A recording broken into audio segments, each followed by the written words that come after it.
Olha, Edu, o jogo foi péssimo. Eu não gostei do que vi. No primeiro tempo, é, foi uma grande trapalhada o meio campo da Ponte, né? Tudo bem que o João tentou, deve ter treinado bem, mas a execução do futebol não foi boa. Não foi boa, o time não teve desenvoltura no primeiro tempo, não teve o toque de bola que a gente desejava que fosse melhor, não aconteceu.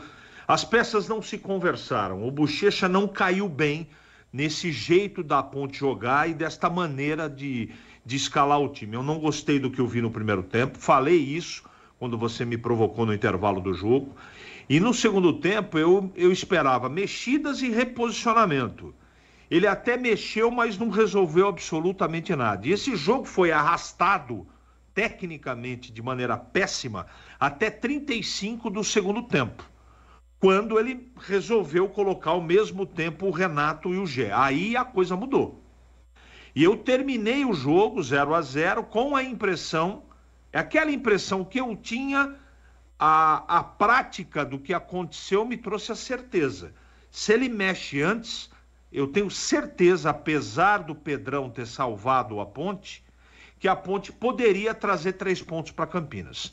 O C não joga, o empate não é desastroso, mas o desempenho do time foi muito sofrível. O João vai ter que fazer escolhas diferentes e indicar esse treinamento, a preparação para um outro sentido. De novo, a Ponte desagrada no seu desempenho. E hoje as escolhas que a gente tinha até uma expectativa legal, elas na prática não funcionaram. O que funcionou foi o time antigo, com Emerson Santos, não é? Com o Ramon Carvalho, com o Gé, com o Renato, enfim, com o Dodô.